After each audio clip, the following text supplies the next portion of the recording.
गांव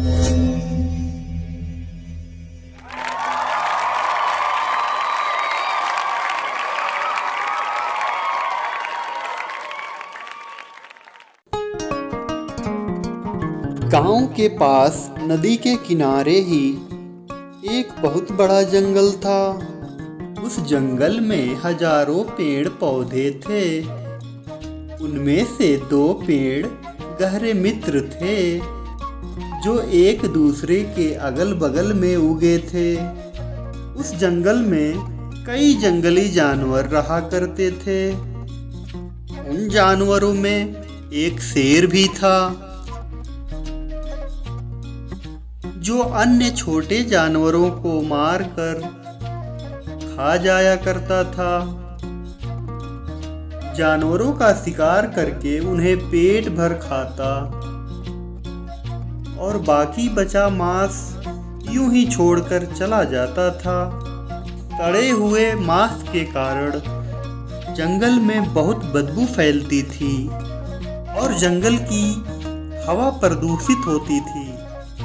एक दिन दोनों पेड़ों ने इसी विषय पर चर्चा करना शुरू किए। एक पेड़ बोला, इन शेरों के कारण तो पूरे जंगल की हवा प्रदूषित हो गई है दोस्त। यहाँ हर समय किसी न किसी जानवर की बदबू आती ही रहती है। इन शेरों को तो जंगल से बाहर खदेड़ देना चाहिए। दूसरे पेड़ ने हाँ में हाँ मिलाते हुए कहा, तुम बिल्कुल सही कह रहे हो मित्र। इन शेर और बाघों से तो हमारा जंगल पूरी तरह से प्रदूषित हो गया है। हम सब इन शेरों से परेशान हो चुके हैं। इन्हें भगाने के लिए हमें कुछ करना चाहिए। दोनों पेड़ों की बातें एक बूढ़ा पेड़ सुन रहा था।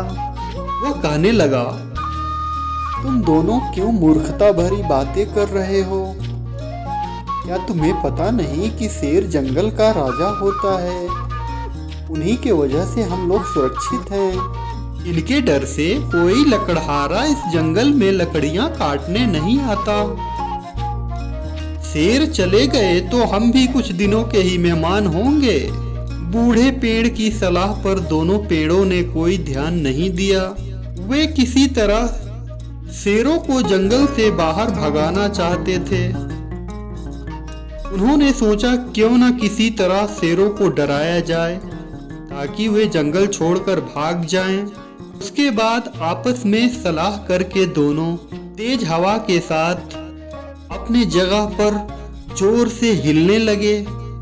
उन्हें हवा का भी साथ मिला। उनकी शाखाएं जोर जोर से हिल रही थी। जंगल के जानवरों ने यह सब देखा तो डर गए।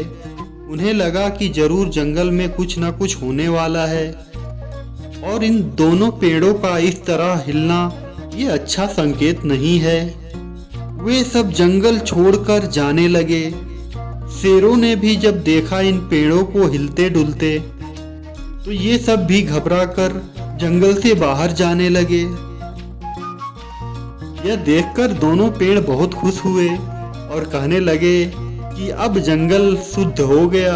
अब हमारे पास बदबू नहीं आएगी। अब तो जंगल में शुद्ध हवाएं बहेंगी और हम शुद्ध वातावरण में रहेंगे। बुद्धिमान पेड़ बोला, वो सब तो ठीक है, पर अब हम सबका अंत करीब आ गया है। दोनों पेड़ों ने उस बूढ़े पेड़ की बात हंसी में उड़ा दी और अपने मजे में लगे रहे।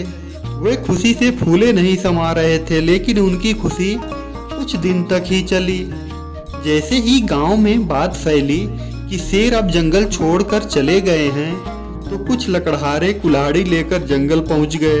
अब उन्हें शेरों का तो कोई डर था नहीं, इसलिए वो बिना डरे पेड़ों को काटना शुरू कर दिए। यह देखकर दोनों पेड़ डर गए और सोचने लगे कि उन्हें बूढ़े पेड़ की बात मान लेनी चाहिए थी, मगर अब वे कुछ नहीं कर सकते थे। कुछ दिनों बाद उनकी भी बारी आ गई और लकड़हारों ने उन दोनों को भी काट दिए।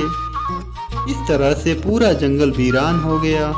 तो इस कहानी से हमें यह सीख मिलती है कि बिना सोचे कोई भी कार्य नहीं करनी चाहिए। किसी भी कार्य को करने के पूर्व परिणाम के बारे में अवश्य विचार करना चाहिए। यदि कोई बुद्धिमान परामर्श दे रहा हो तो उसे ध्यान से सुनकर उस पर गहरे मन से विचार जरूर करना चाहिए। उम्मीद करते हैं कि यह कहानी भी आपको बहुत पसंद आई होगी। तो हमारे चैनल को सब्सक्राइब करें, वीडियो को लाइक करें और घंटी वाले बटन को जरूर दबाएं।